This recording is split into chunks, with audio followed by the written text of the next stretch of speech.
everybody, Dacob here. Welcome back to my channel. This is all a different setup today. I'm loving this. I mean, to me, all of these little, security foil wrapping papers, the little bubble wrapping paper, whatever you want to call it. It's just so reminiscent of the 80s and 90s. I don't know why. It's a very particular type of aesthetic when this was used as background for photos in the 90s and in the 80s. It was just a thing. Slightly trash, slightly in bad taste, but because it has a flavor of pop culture that's kind of gone, it's a bad taste that is so delicious in a way because it reminds us of times long gone. So anyway, I have like 3 or 4 layers of it just for it to reflect light differently in different parts, because I want to do an unboxing and a quick review of something that I've never done before. I've just, you see, here we go, the 90s. Jean Paul Gaultier Classique, the eau de toilette, 100 milliliter can. I love unboxing these. I very rarely buy them, but the last one in eau de toilette that I have had or still have, is a couple of droplets left, is the 20 milliliter spray version. Very rare. These are not in production at the moment because Prestige, that used to produce Jean Paul Gaultier fragrances, does not produce them anymore. This was still from Prestige. Now it's Puig, which is a bit sad in my opinion. Antonio Puig, Check out who Puig is and what other perfumes they make, and you'll be a bit shocked. But I purchased this because most of the new fragrances from Gaultier, all of them in the past, as they were Prestige, they were made in France, right? The new ones that are being released are made in Spain. But Classique is still in the eau de toilette form, made in France. We can check it out at the bottom here. There it is. Made in France. So, just to be safe, before they damage this fragrance, which has stayed true to itself throughout the decades, even the packaging, the bottle, it used to just say Jean Paul Gaultier, but then as Le Male came in, he named this one Classique. You don't have to say Le Classique, it's just Classic. It's just like Jean Paul Gaultier Classique or Classique. And it lives up to its name because it has stayed true to itself. The fragrance hasn't changed almost at all, eau de toilette form, throughout the decades. And the can as well, the iconic can, almost reminiscent of Popeye and his spinach can. That's why, oftentimes we have Le Male connected to Popeye. And Classique, in some ways, could be connected to olive oil, but olive oil is the privilege of Moschino. So that's why if Jean Paul Gaultier pairs anybody up with Popeye, it's Betty Boop in this case, which we have seen also in the past, the Betty Boop version of Classique paired up with the Popeye version of Le Male. But I also have those in my collection. But this is a particular unboxing of, and maybe a quick review, just to give it a flavor of Classique. And the fact that he renamed Jean Paul Gaultier, just the Jean Paul Gaultier fragrance, really soon, we're talking early 90s, already in the mid 90s, he added the Classique or Classic name to it, even though it was a very young perfume back then. Still, the Classique stayed as name of the female. We know the fragrances are genderless, but this is just to give it some sort of context why he named it. But anyway, all the gender aside, the fact that after so many decades, it's still around, it's still the same bottle, it's still the same scent, it lived up to its name, you know what I mean? Very rarely does, it's a classic now. There you have it. That's what I was going for. Thank you, Dacob, for taking 10 minutes to say it. But no fragrance really had the audacity, and this is also something very 90s, to come out and give itself a name as Classic. It's his first perfume. It's the first perfume he made, and he called it Classic. Like, he knew it was going to become a classic, and it is. Why do I go for the eau de toilette? Well, the first one released was the pure perfume. It was just Jean Paul Gaultier. In the bustier, the little metal splash bottle, which I also have in my collection. You could check out that photo of that particular perfume on my Instagram, Super Dacob, all spelled together. But shortly after that, the eau de toilette was released. A bit longer after that, in time, the eau de parfum was released. So the eau de toilette is the closest to the concept of a mass-released fragrance, because the pure perfume wasn't that mass-released. I mean, it was, but you know how... I mean, in the 90s, people purchased pure perfume more than they... definitely more than they do today. But the eau de toilette was the first approach to the feel of Jean Paul Gaultier. In fact, also very classic, the fact that this particular bottle has... You know, his bustier even has the Gaultier on the bum there, the logo. Very simple. We have almost the iced glass that represents the corset or guépière, and then you have the transparent glass for the rest of the body. This particular torso has been dressed in many different ways throughout the decades. The bottle has seen many different outfits, but the eau de toilette in its classic form stays so simply, elegantly put, with the smoked, iced glass with the transparent glass, and nothing more, nothing less. One of the most iconic renditions of the outfits that the eau de toilette has worn were, of course, the Madonna outfits from the Blonde Ambition tour. One was a velvety, orangey, reddish cone bra that would kind of really stick out, like the male dancers wore at Madonna's Blonde Ambition tour in the 90s. But then we also have which he called the bottle, the rock and roll star bottle, which was Madonna's iconic corset in gold with all the strings falling from the sides from the famous scene like a virgin on her bed in the Blonde Ambition tour. You could check that out. For those of you who know what I mean, you know what I'm talking about. For those of you who don't know, check it out. Get an education. The bottle itself, also very new back then. Very, very revolutionary. Why? Because it's a spray, but it doesn't have a lid. Instead, to homage the famous fragrances from the past, the pure perfumes, the Guerlains and all the others, you know, the pure perfume bottles would have little tassels hanging from them out of silk or something, and then would have a frizzy little decor almost to the stoppers of the fragrances. And Gaultier, as whimsical as he was in particular in the 90s, played with that, twisted it, turned it, and used that concept as we have here, but in a very functional and pragmatic and almost utilitarian aesthetic. And the utilitarian aesthetic is something very typical to Gaultier. He actually made it very famous in the 90s, and that's why to this date, if we know Madonna, we cannot detach her from her iconic cone bra and her corsets that were Gaultier. She wouldn't be her without him, without his corsets, and his brand wouldn't be his brand without Madonna's talent, dancing abilities, choreography, stage presence, and music. But so the utilitarian style also kind of came into her aesthetic, because if we watch Express Yourself, the video, that's what I'm talking about, this metropolis, this Fritz Lang metropolis meets utilitarian style, which we also see in this kind of metallic style, which is still typical to Gaultier. Whenever he brings out an advertisement, an ad or commercial for Le Male or Classique, there's always some sort of metal gears involved. Also, the most famous sunglasses and eyewear from the 90s from Jean Paul Gaultier were made in Japan, by the way. Also are all very, very technical. The frames and the temples are made out of metal gears and screws and rivets, and everything is screwed together. It almost looks like it's a machine of sorts. And that's what the Express Yourself video is. And that is also how Madonna opens her Blonde Ambition tour, with all the gears and the metal, and almost kind of a utilitarian but also enslaved dystopian future that she depicts for us. So this is what we have here. And he transformed that pure, luxurious aspect of the tassels falling off of the stoppers of perfume bottles into a utilitarian thing. It just says, tire, pull. So pull me off, and you pull the security tag off so that you could actually spray the sprayer. And once you put this on, you click it in there,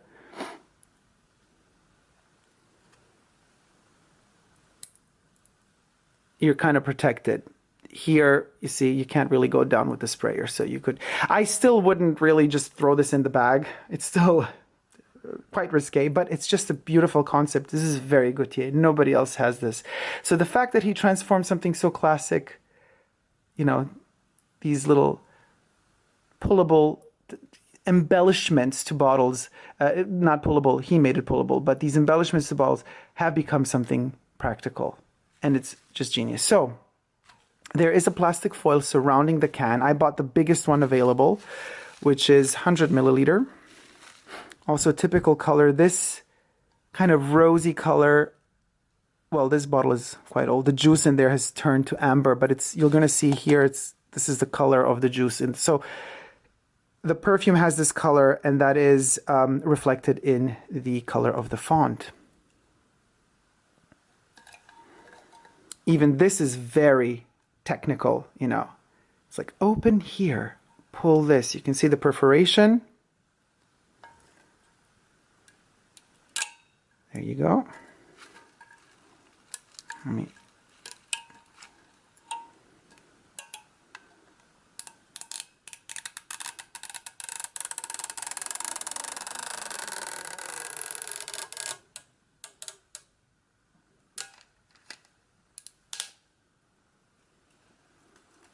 And the bottle is free almost. You can hear the liquid inside. Listen.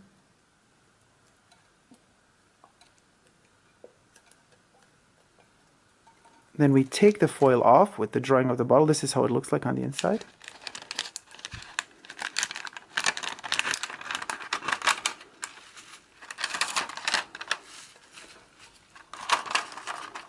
And there you have it.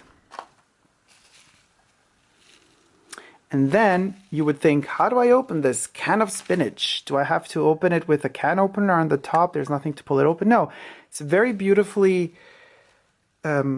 designed. It's one of the most beautiful perfume packagings I've ever seen. I mean, of course I love my Chanel's, but this as a metal object, just so beautiful. And this is how simple it is. You just click it open at the bottom. Just because I'm laying it flat for the camera to see, I'm being extra careful because I don't want the bottle to fall out.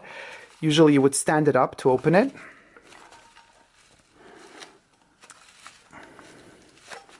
And I just said it. You see, you just say how easy it is to open and then it doesn't want to open. Classic Dacob. Come on. Really? It's that type of... there. Oh, wow. Okay. So this is kind of new. In the past, this wasn't velvety red. This was translucent plastic. No, actually, it's transparent plastic. So on the inside, we have a plastic ring that keeps this bottle like in place so it doesn't move around. And then here we have a velvety holder. I preferred how it used to be in the past, to be honest with you. It was a transparent plastic that had like two kind of like teeth coming out on the sides, and they would just hold the bottle. Much more elegant. I mean, this... Yeah, no, not a fan of this. So that changed. Oh well, we can still live with it. Look at that iced corset. I'm touching with my fingerprints now. It's becoming oily because my body oil is touching it. So this is dirty minds. Don't think nasty thoughts. I'm just literally trying to make the bottle look better. Okay. Let's compare it to its almost vintage counterpart in 20 milliliter. Beautiful. Okay. Now you could see how much darker my juice has become after so many years, and this is how light it is when it's brand new. Nevertheless, this one it just smells more intense, but even the top notes are still completely there. They're wonderful. One beautiful thing that Gaultier said about the inspiration to this fragrance, that he remembers going to the theater when he was young with his mother, or, well, I don't know if it was his grandma or his mom, but he remembers this particular smell of dust mixed with lipstick and roses, and everything smelled of like an old kind of theater, but there was the smell of the memory of the opulence and the grandeur of presence on stage, and and the scintillating or the tintillating or the mesmerizing effect of the glamour of just that presence when the lights go on and then you're on stage. That's what he wanted to bring into this fragrance. There is rose in here, but as the entire concept of this utilitarian dystopian metropolis ideal that surrounds the fragrance, the presentation of it, also the smell of the perfume itself has a transformation in it. It's not your classical, comfortable, rosy scent. Yes, it's beautiful to smell and it's powdery and it has a bit of ginger there as well, but let's spray it on.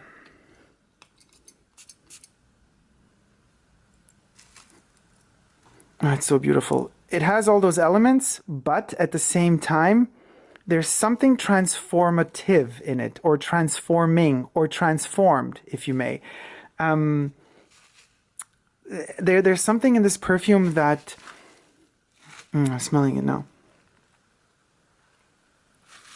That makes you feel slightly abstract. It's like, I don't want to say it makes you feel like you're beside yourself, observing yourself from a distance, but it does make you feel like you're in some sort of movie.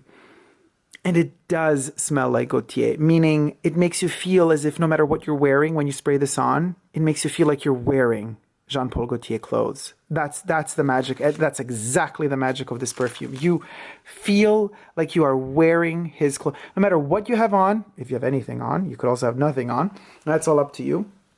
But it does feel as if though a spray of this transforms whatever you have on, and you are in one of his corsets, or you are in one of his metallic scenes with all the gears turning and rotating. You are in a boudoir, but you're also on stage, but you're also on one of his fashion shows. And it makes you really dream. And the fact that the actual eau de toilette has, the bottle is so simple. It doesn't have, it's not a limited edition version. I wanted the classic version. The fact that it has just this simple iced version of glass for the corset, just a hint of it.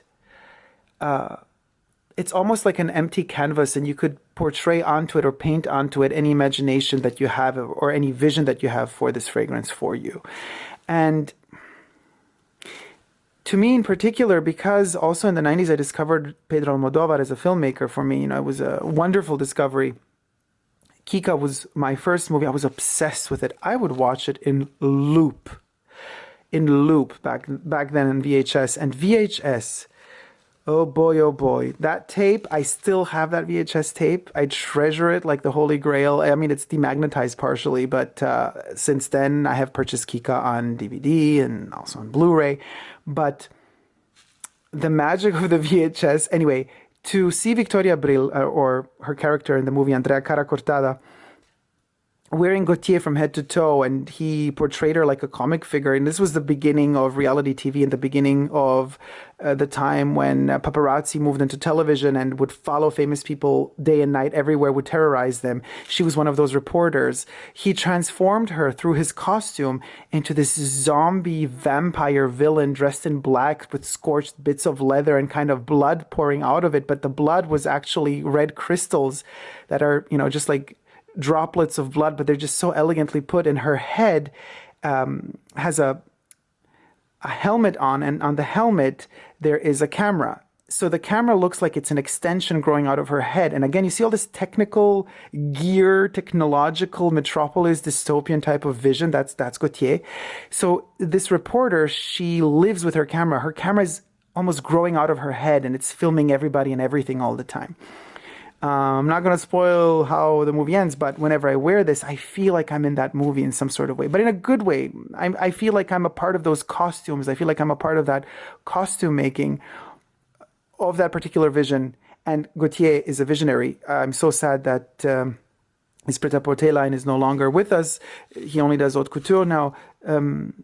Nevertheless, he's still a visionary. And this fragrance just brings back all the best of times. Classique to me has always been a special perfume. Even in those periods when it was more popular and you could smell it more around, it still has that strength of smelling slightly different on everybody. Even though you do recognize it, it's Classique, but still in every person it adds a little nuance of something special, and it's just their own particular detail, character that contributes something to this stage perfume, to this perfume that makes you feel like you are on that wooden stage. Now, maybe because in my mind, it's been so many times repeated to me by Gaultier in interviews that he envisioned this particular older theater, but still with gorgeous, velvet curtains, and there's that dust and smell of makeup still on those curtains from the theater, and then from that particular theater, and the wood has also absorbed the smell of the makeup and of the fragrance and of the flowers and of all the roses that have been thrown at all the actresses at the end of the shows. That memory within a fresh context is what Classique is, definitely. In particular, how he combines this, this concept. I mean, minus the red bit, but let's turn it upside down like this. It feels like there's this kind of softness and roundness of this bodily shape, and then you have this harshness of a metal can. But the metal can is round. He could have opted for some square shape or some other shape, but it's a round shape. Even his font is very soft. There are no harsh edges or cuts. Everything is beautiful. And I mean, it's the epitome of pop art too. If you think about it, who doesn't remember the most famous pop art concept of them all, which is the Campbell's soup portrayal in the cans of Campbell's soup by Andy Warhol. This is Gaultier's version of it, just taken over the top into something more flamboyant and fun. The same as is the story that I told you at the beginning of the video with these tassels used normally for expensive pure perfumes. Now he transformed into something practical. It's something that you use to pull off this protection. Now, let's get to the smell itself. I have to say, though, as the camera overheated, there's always something positive in every negative situation. What does this mean? It means that I had those 5 minutes time to let the camera cool down and smell it, get into this, because this is the first time that I'm smelling the Puig version, not the Prestige edition, Puig edition. It is different, a little bit different. It is, and it's still completely classique, but what is different about it? Something is different, you guys. I don't mind it though. There's more rose in here, but it's not just the rose. I think something about it is I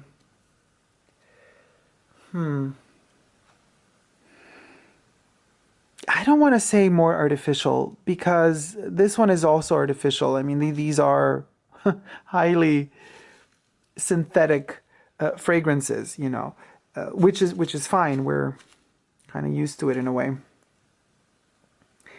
It's part of its charm, it's almost like a Thierry Mugler type of fragrance. Now, Thierry Mugler would have gone even further. Gaultier tones it down. All of these like soft curves, there's no rough edges and corners. That's exactly what this fragrance is. It's as if you would take a Thierry Mugler perfume and you would just soften all those edges. You would create a transition, softer transitions between the shadows and the highs and the lows, let's put it that way, where Mugler would go more, especially with Alien or with Angel. You could see the angel star, even how the bottle is cut. It's very crystal shaped. It's almost cut like a diamond. Also with Aura, you have those really sharp edges, and that's also how the smell is. This one is more rounded and soft, and the bottle really, really represents very well the smell. The whole concept of the packaging reflects the smell very well. However, the new edition, I don't know, maybe it's just too fresh. I kind of like this one, but this one also, we mustn't forget it has aged. So, and it has aged well, like a very good wine. This one is delicious. You just keep smelling it. It's very warm. There's more vanilla here in the dry down. I haven't hit the dry down yet with this one, but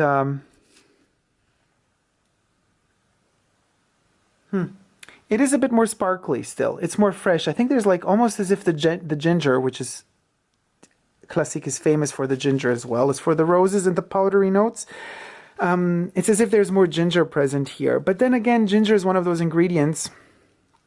With time, this one, you smell out less of the ginger, which is fine by me. Not a big fan of ginger in fragrances, huge fan of ginger in teas, obviously, but mind you, only drink ginger when you're sick, because it's an antibiotic. If you drink it when you're not sick and you constantly drink ginger, you're going to become immune to it. Then it won't help you anymore when you really are sick, so be careful.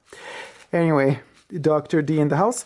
Not a big fan of ginger in perfumes because it usually smells quite artificial. However, here it's sparkly.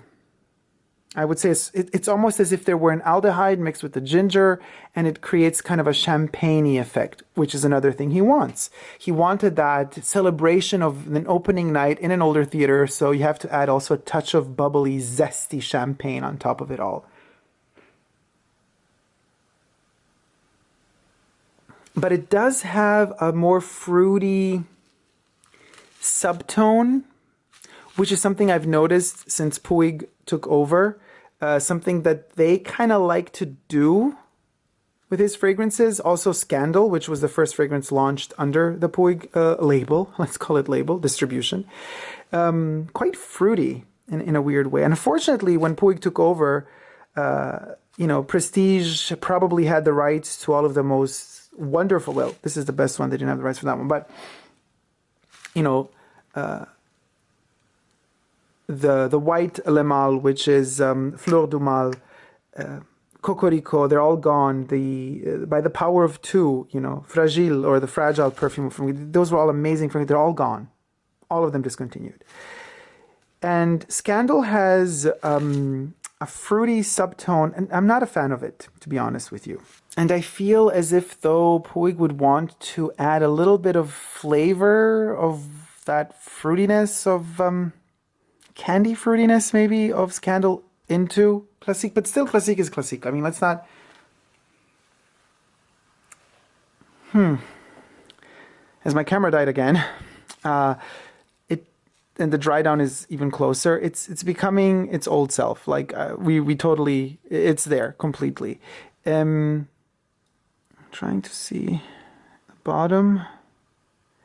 Also tells us made in France. Thank God it's still made in France at least.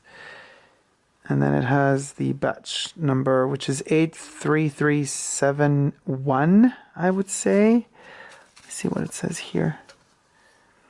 83371.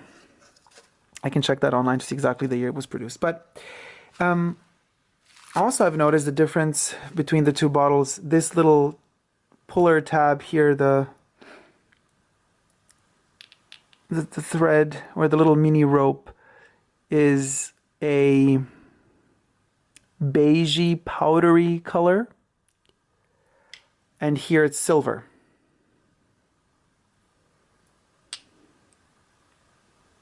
I like both. I think both are okay. Maybe the white, the beigey one is a bit more elegant than the silver one.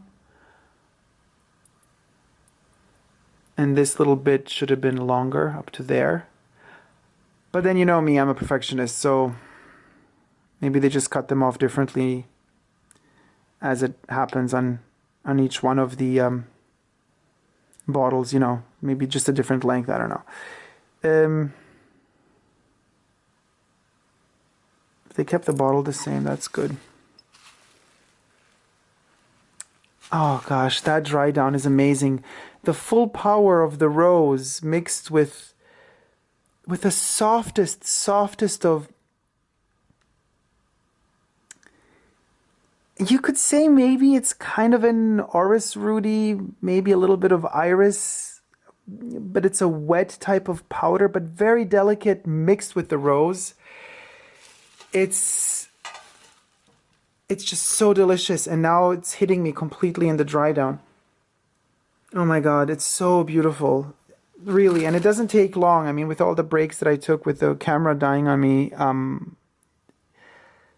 its beauty kind of blossomed completely already 20 minutes in after spraying it. And it's just amazing and very, very fresh. Really, really. It evolves and changes as time progresses. It does become better. Now, this in particular on my skin, and right now when it's around 35 degrees centigrade, so it's steaming hot and slightly humid, this one develops perfectly. Quickly to longevity and sillage. On clothes, it sticks around forever. On the skin, 10 hours, maybe even more. Again, depending on the temperature. Also depending on your own chemistry. And this is an eau de toilette. You know, since this one was released, an eau de parfum came out, the essence of the parfum came out, and even another concentration. The pure perfume, of course, not in distribution anymore, but still you could find it online. Also very powerful, beautiful smell, much warmer. This one has the sparkly, bubbly, champagne aldehyde opening, which is also amazing. It's not in the pure perfume. The pure perfume has a warmth from the beginning, from the get-go. Really beautiful and elegant, obviously, but more, if this is more of a makeup and a powder, the pure perfume is more of a oily lipstick, you know, a very dense, saturated, pigmented lipstick that is very glossy. This one has more of the powdery touch. And projection, powerful. It will enter the room before you enter the room, but in a pleasant way. It doesn't kick a punch like opium would, or like all of the poisons would, or like all of the Thierry Mugler's would. This one says, I'm here, but I'm soft. But don't be fooled, just because it's soft, it's still a very passionate fragrance. It's still a fragrance that knows exactly where it wants to go. Knowing where you want to go is also something very particular to the 90s. The 90s, first half of the 90s. Already with the second half of the 90s, we had issues. You know, things were starting to get more conservative. Anyway, mid to late 80s, early to almost mid-90s is that golden era of knowing where you're going for it, bold statements. Fashion was at its peak. All the luxury fashion houses had their best collections ever. All of these kind of new designers that are heads of artistic direction, heads of all of these brands today, they would dream, or they can only dream to come even a centimeter, kind of to step a centimeter closer into the direction which is light years away from them, to get closer to how fabulous and glamorous fashion was in mid to late 80s, early to almost mid 90s. And that was the time to make bold statements where people were less afraid and there was more determination to enjoy life than we have today. And there was much less political correctness. Fascinating to watch Pose, the TV show. I don't know if you guys watch it or not, but it does play in the late 80s and early 90s, and they kind of portray that feeling of hope in the air despite all the terrors that have happened in those years, and with all the diseases in particular that the show touches base on. But the concept of there was still a naive, it was the dawn of technology as we know it. It was right before internet began, right before social media messed up our lives. And there was a hope in the air that today we kind of don't really have. There's a lot more pessimism in the air today than there was back in the 90s. And that's why it's so beautiful to have a nostalgic trip down fragrance memory lane, with a fragrance like Classique by Jean Paul Gaultier, because it does make you feel like there's still hope. I don't know. It does bring back those vibes of like you could do anything, everything is possible, and you could be fabulous, you could be glamorous, you can really be who you are, and everybody else on the street is just the same, also living out their dreams, and everybody lives in perfect harmony, and everybody's happy to be who they are. For the first time ever, nobody's ashamed of being who they are. Nobody's hiding parts of their character when they're out and about in society out of fear that others will judge them, because that's all we constantly do nowadays. We, even on social media, portray a fake image of ourselves, trying to hide who we truly are, trying to retouch who we truly are, trying to make our lives seem more interesting than they really are, just out of fear that showing who we really are might bore somebody to death. Thank you guys so much for watching.